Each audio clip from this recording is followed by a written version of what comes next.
Assalamualaikum warahmatullahi wabarakatuh. Perkenalkan, nama saya Yesyana Arimurti, SSI MSc.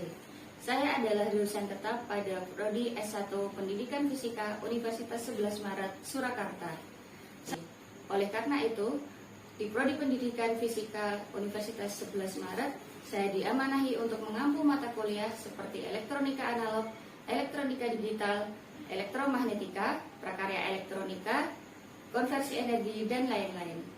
Kali ini saya akan menjelaskan rancangan pembelajaran semester pada mata kuliah elektronika analog. Mata kuliah elektronika analog merupakan mata kuliah wajib yang diselenggarakan pada semester ganjil, khususnya untuk mahasiswa semester 3. Mata kuliah ini memiliki bobot 3 SKS berupa teori dan praktikum. Dengan capaian pembelajaran lulusan yang diharapkan atau dibebankan pada mata kuliah ini, yaitu merancang, melaksanakan, menganalisis data, dan mengevaluasi eksperimen, melakukan kerja secara mandiri dan secara tim dalam menerapkan konsep keilmuan di masyarakat. Sedangkan capaian pembelajaran mata kuliah ini yaitu mahasiswa memiliki kemampuan mengetahui sifat komponen elektronika dan aplikasinya. Sedangkan capaian pembelajaran mata kuliah ini yaitu memiliki kemampuan mengetahui sifat komponen elektronika dan aplikasinya, memiliki kemampuan untuk berpikir kritis dan menggunakan konsep yang tepat untuk menganalisis secara kualitatif dan kuantitatif suatu rangkaian. Yang kedua, memiliki kemampuan untuk berpikir kritis dan menggunakan konsep yang tepat untuk menganalisis secara kualitatif dan kuantitatif suatu rangkaian, serta memiliki kemampuan untuk berpikir kritis dan menggunakan konsep yang tepat untuk menganalisis secara kualitatif dan kuantitatif penguat dan penerapannya pada kehidupan sehari-hari. Bahan kajian pada mata kuliah ini yaitu komponen-komponen dasar elektronika, rangkaian Tiffany Norton, komponen semikonduktor dioda, penguat ideal operasional amplifier, penguat sinyal, penguat instrumentasi. Penilaian yang dilakukan pada mata kuliah ini antara lain dengan menggunakan partisipasi dalam perkuliahan yang berupa kemampuan berpikir kritis ketika diskusi, kemudian simulasi dan eksperimen atau praktikum. Kemudian yang ketiga, kemampuan kognitif yang dinilai ketika UTS dan UAS. Sedangkan referensi yang kami gunakan pada mata kuliah ini yaitu buku dari Albert Malvino, kemudian panduan praktikum, buku dari Susan Riedel dan James Nielsen, yaitu Electric Circuit edisi ke-8. Metode pembelajaran yang digunakan pada mata kuliah elektronika analog antara lain project based learning, studi kasus, simulasi, praktikum, dan diskusi. Pertemuan pertama dan kedua pada mata kuliah ini akan diisi materi mengenai komponen-komponen elektronika. Pertemuan ketiga dan keempat akan menganalisis elemen rangkaian. Pertemuan kelima dan ketujuh, mahasiswa akan mempelajari penyederhanaan rangkaian. Sedangkan pada pertemuan ke-8, mahasiswa akan menjalani ujian tengah semester. Pada pertemuan ke-9 hingga ke-10, mahasiswa akan mempelajari metode analisis rangkaian berupa mesh current dan node voltage. Pada pertemuan ke-11 hingga ke-13, mahasiswa akan pelajari karakteristik penguat ideal. Pada pertemuan ke-14 dan ke-15, mahasiswa akan menganalisis tapis lolos rendah dan tapis lolos tinggi. Sedangkan pada pertemuan ke-16, mahasiswa akan menjalani ujian akhir semester. Untuk memberikan bekal keterampilan kepada mahasiswa, juga akan diadakan kegiatan praktikum. Namun selama masa pandemi ini, kegiatan praktikum digantikan dengan membuat simulasi rangkaian dan juga membuat proyek yang berupa simulasi juga.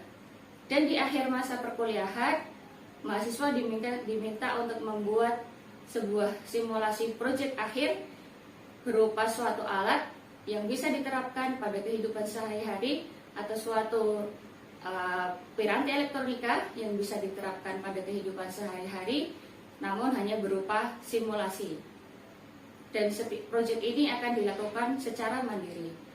Berikut ini, mari kita saksikan video pembelajaran mata kuliah elektronika analog. Intinya, ini tadi sama nih, ini sumbernya, filenya ya. Kalau ada sesuatu gini ya, ada sesuatu penguat, ada sinyal masukan X, dikuatin, keluarnya jadi AX ya. Nah, ada penguat A, masukannya X, keluarnya pasti AX. Nah, di op-amp ini, dia penguatannya sangat tinggi, sampai tadi 10⁻5 sampai 10⁻6 ya. Penguatannya sangat tinggi, gain-nya itu sangat tinggi pada kondisi open loop. Nah, simbolnya segitiga seperti ini, ada dua input, positif dan negatif, atau kita bisa sebut yang negatif itu inverting, membalik, dan yang positif itu non-inverting, tidak membalik. Terus ada supply, jadi ini harus disuplai, supply positif dan supply negatif. Kemudian ada output. Bentuknya, komponen realnya itu adalah IC. IC-nya kayak gini, skema di dalamnya kayak gini ya. Ada apa nih? Op-amp-nya, kaki-kaki inputnya itu ada di kaki 2 dan 3, yang inverting dan non-inverting. Terus supply-nya ada di kaki 7 dan 4, powernya positif dan negatif, sama output-nya di power 6. Biasanya yang kita hubungkan hanya itu, yang lainnya not connected, tidak kita hubungkan. Terus basic properties atau sifat umumnya, sifat dasarnya dia punya penguatan yang sangat tinggi. Terus ada perbedaan input, V-out-nya ini ya, V-out-nya itu dapat dari perbedaan input.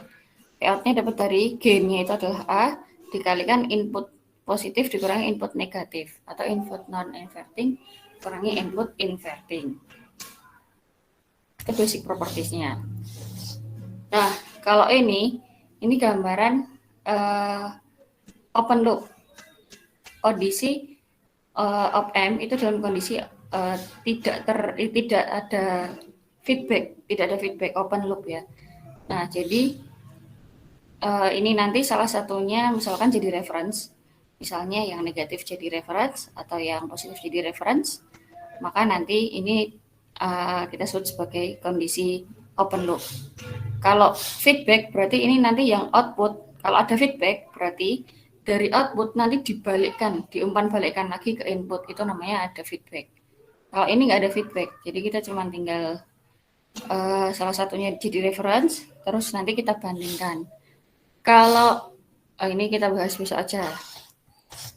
Nah, sekarang yang ini ideal op-amp itu, kalau pada op-amp yang ideal itu tidak ada arus yang masuk dan yang keluar dari inputnya. Jadi nggak ada yang masuk ke sini, nggak ada yang masuk ke positif dan negatif ini ya. Jadi input inverting dan input inverting ini tidak ada arus yang masuk ke sini. Dan dia juga akan menjaga agar kedua tegangan ini sama. Jadi karena nggak ada arus yang masuk, kita sebut sebagai impedansinya sangat tinggi yang ada di input ini. Nah, mungkin V-out-nya adalah A dikalikan V input. Nah, kemudian ini, kenapa disebut inverting dan non-inverting? Jadi sebenarnya intinya, kalau kita masukkan sinyal pada input inverting, berarti nanti outputnya bagaimana? Kalau kita masukkan sinyal di input inverting, dia akan, kalau misalnya kita naikkan sinyalnya, maka outputnya juga akan naik. Kalau kita turunkan sinyalnya, maka outputnya juga turun. Tapi pada input yang inverting, ketika kita naikkan sinyalnya, outputnya akan turun. Sedangkan kalau kita turunkan sinyalnya, sinyal input ya, outputnya akan naik. Jadi terbalik gitu ya. Nah, terus op-amp rules atau aturan dari op-amp, yang pertama tadi tidak ada arus yang masuk ataupun keluar dari input, sehingga dia punya impedansi input yang sangat tinggi, dan input akan berusaha menjaga tegangan pada kedua kakinya itu akan sama, dan ini terutama terjadi pada closed loop configuration atau pada kondisi op-amp itu ada feedbacknya, ada umpan baliknya. Nah, sekarang kita coba lihat yang inverting dan non-inverting. Kita bahas non-inverting dulu ya. Non-inverting berarti inputnya itu akan kita masukkan ke input yang positif, non-inverting ya. Kemudian outputnya kita feedback, kita umpan balikkan ke input yang inverting. Nah, feedbacknya berarti kita masang resistor di sini R2 dan R1. R2 ini kita sebut sebagai resistor feedback, sedangkan R1 ini adalah resistor inverting, resistor yang masuk ke input inverting. Konfigurasi dari op-amp yang non-inverting adalah seperti ini. Jadi feedbacknya kita masukkan ke input yang negatif. Kemudian tegangan inputnya kita masukkan ke input yang positif. Bagaimana dengan penguatannya? Penguatannya itu akan kita dapatkan dengan menggunakan persamaan ini. R resistor feedback dibagi dengan resistor inverting, resistor feedback dibagi resistor inverting ditambah 1. Jadi R2 per R1 sama ditambah 1. Nah, ini penguatannya. Penguatannya kita dapatkan dari ini, persamaan ini. Ya. Jadi, penguatannya itu dipengaruhi oleh apa? Oleh resistor feedback dan juga resistor dari input inverting ya. Untuk kita melihat sinyalnya nanti, kita kasih sinyal sinus sine ini. Nanti kita setting sinusnya ini 500.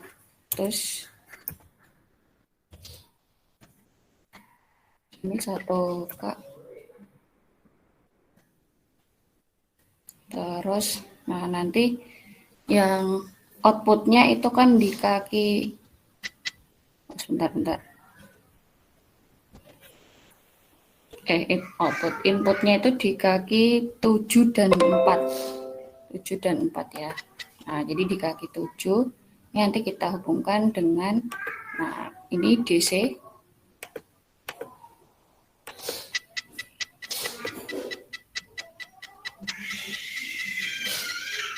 Yang kaki keempat juga begitu, kita hubungan.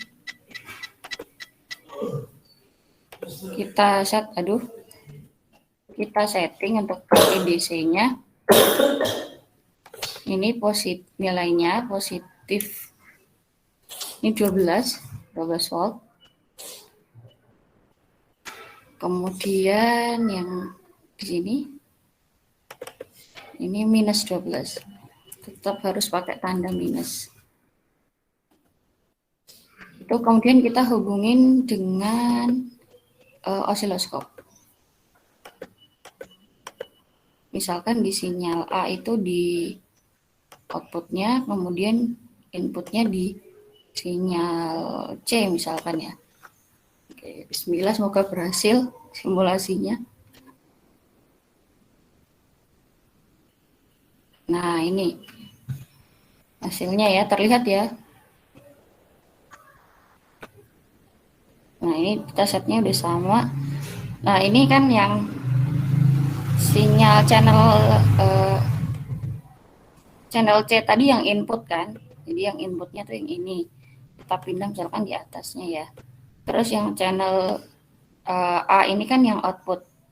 Nih, Anda lihat nih, Anda bandingin kan perbedaannya kan. Inputnya segini, outputnya lebih besar ya. Jadi ada penguatan.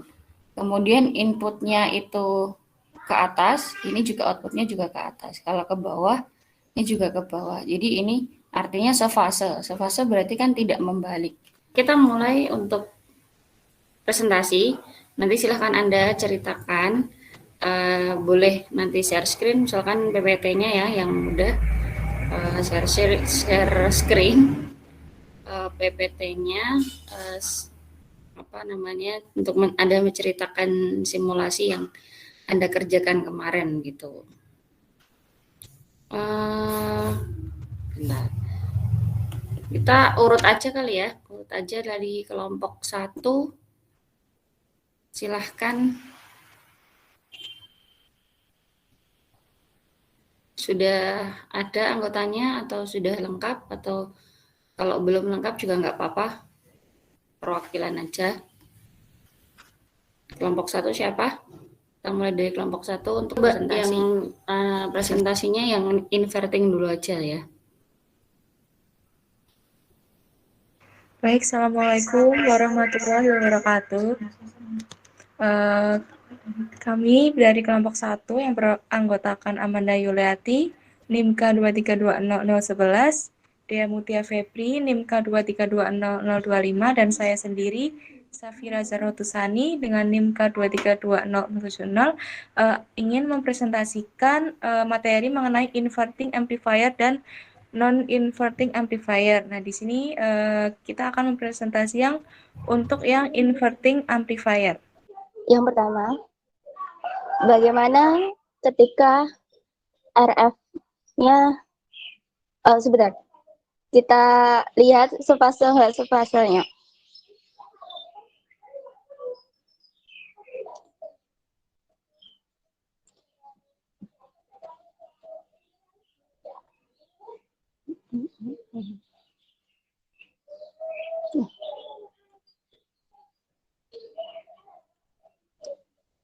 Nah, si out-nya, si out,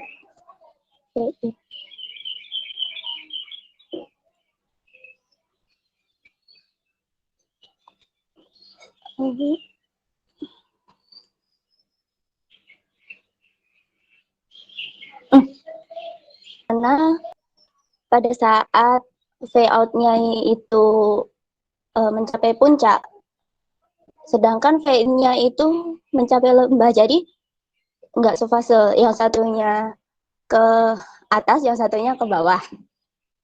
Masih kami, mungkin kalau ada kesalahan bisa dikoreksi dari teman-teman atau dari Ibu Yesi. Jadi kemarin kami menggunakan LT Spice.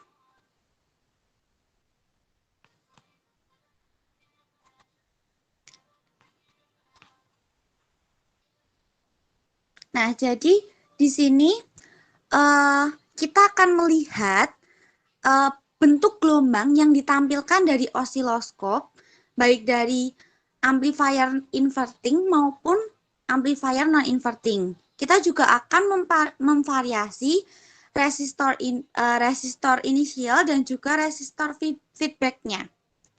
Yang baru bisa nggak di-run, Mbak Amanda?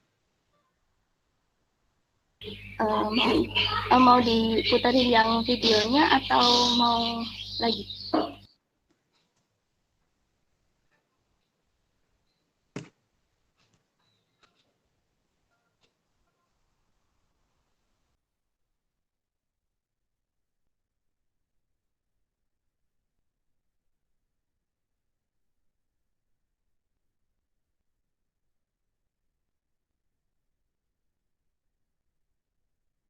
Suaranya belum masuk itu, Mbak Amanda.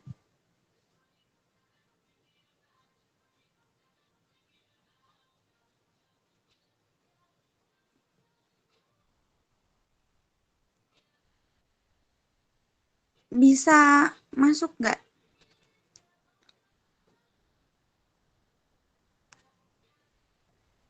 Atau itu aja kaki-kakinya dari amplifier itu tadi.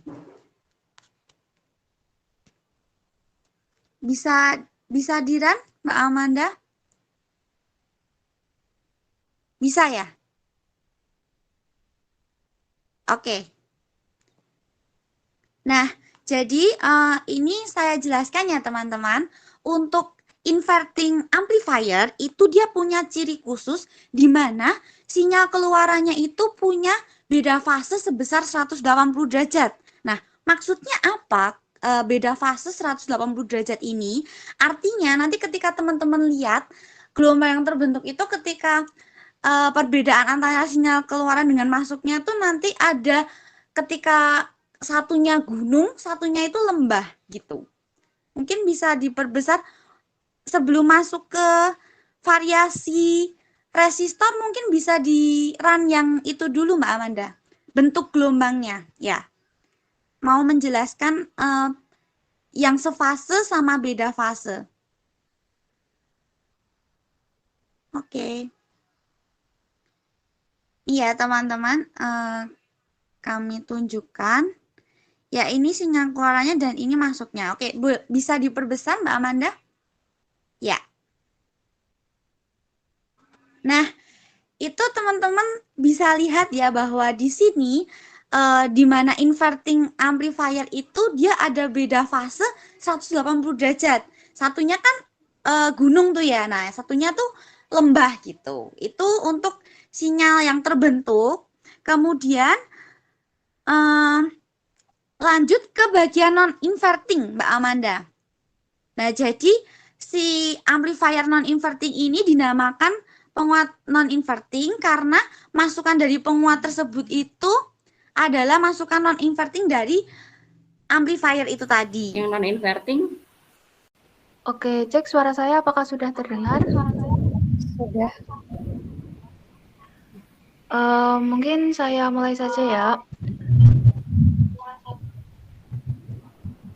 Bu, ini nanti tentang yang non-inverting apa inverting ya, Bu? Atau dua-duanya?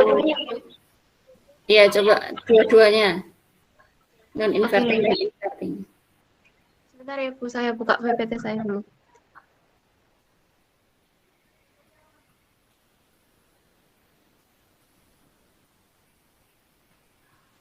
Oke, bismillahirrahmanirrahim. Assalamualaikum warahmatullahi wabarakatuh. Perkenalkan, kami dari kelompok 4 akan mensimulasikan tugas kami. Sebelumnya, kami izin memperkenalkan diri. Perkenalkan, kami dari kelompok 4 dengan anggota. Yang pertama ada Mbak Karisma Rahmawati, lalu ada Mbak Rizky Tamira Latifa, dan yang terakhir ada saya Zakiatul Badriah. Nah, mungkin langsung saja kita ke percobaan. Itu tadi kan R1-nya. Nah, untuk yang berbeda itu R2-nya kita ganti. Yang pertama itu 10K. Hasilnya nanti sama, untuk fasenya itu sefase. Tadi sudah saya jelaskan bagaimana kita lihat sefase atau tidaknya. Lalu next kita lihat untuk tegangannya. Mungkin bisa di zoom lagi Mbak Rizkita. Oke, dari situ teman-teman bisa lihat kalau tegangannya itu terdeteksi adalah 0,71. Nah, teman-teman bisa ingat ya untuk tegangannya. Lalu kita next ke data berikutnya, kita ganti R2-nya menjadi 20K. Yang R-nya. Ya, R-nya kita ganti 20K.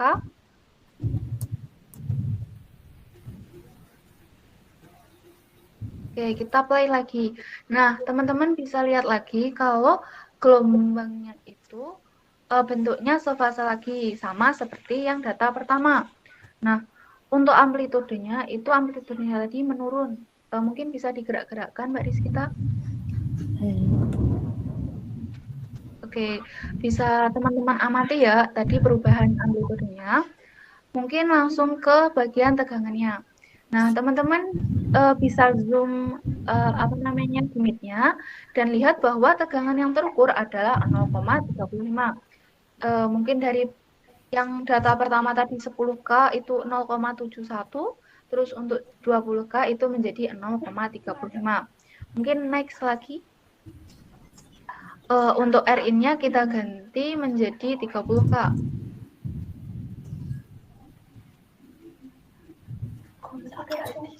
Oke, teman-teman bisa lihat lagi untuk saat R-in-nya itu 30K tetap terjadi sefase atau fasenya itu menjadi satu fase. Nah, untuk amplitudenya itu menurun. Mungkin bisa digerak-gerakkan lagi Mbak Rizkita.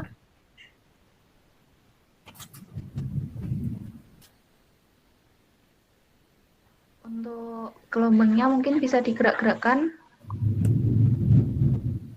Terlihat ya teman-teman.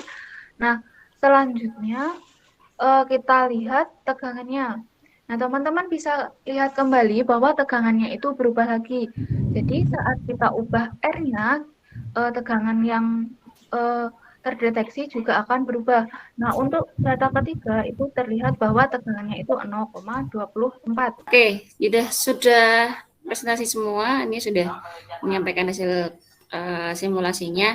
Dan yang menarik sebenarnya ya bagi saya, menurut saya, yang menarik itu adalah ketika saya membebaskan Anda, bebas pakai simulasi apa, simulator apa, kemudian membebaskan Anda dalam mensimulasikannya, memvariasikan resistornya, itu ternyata banyak hasil yang muncul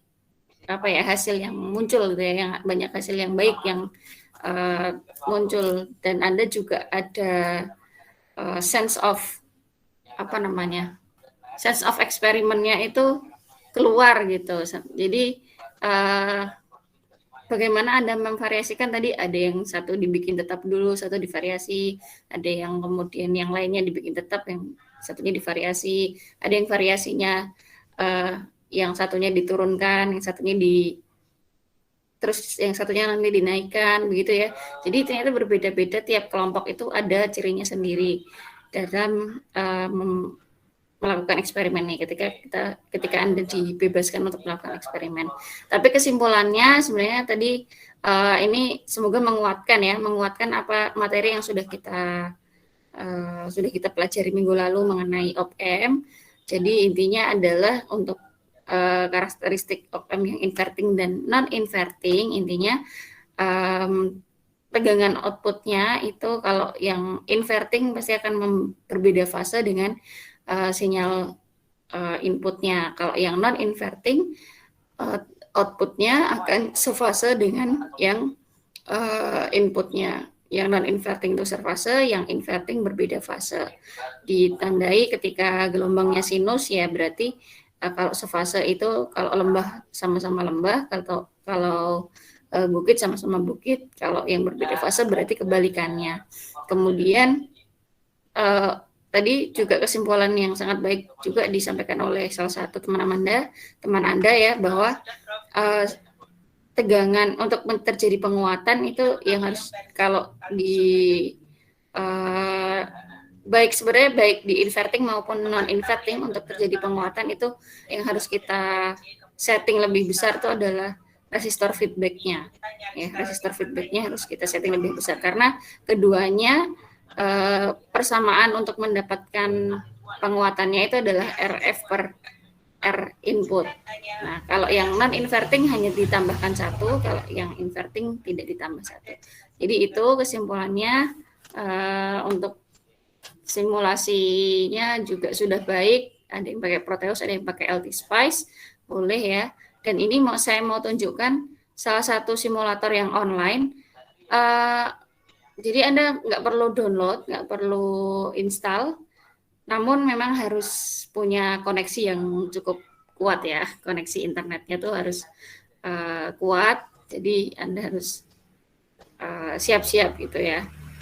Nah, karena untuk mengakses web ini cukup berat. Anda mungkin juga pernah mencoba ya untuk Tinkercad Anda. Nah, coba membuat simulasi yang menggunakan komponen seperti aslinya ini.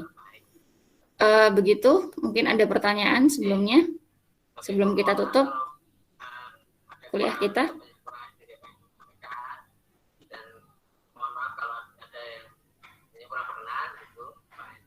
Ada ya, cukup jelas ya. Ya, ini tugasnya untuk seminggu, jadi untuk mengerjakan simulasi yang pakai Tinkercad bisa Anda bisa waktunya cukup longgar ya, seminggu. Terima kasih atas perhatiannya untuk kuliah kita sore ini, kita bisa cukupkan. Dan terima kasih juga Anda sudah mengerjakan tugas dengan sangat baik dan melakukan eksperimen dengan sangat baik. Terima kasih sekali. Kita tutup untuk kuliah sore ini. Jangan lupa untuk presensi di OJW. Ya, Assalamualaikum warahmatullahi wabarakatuh.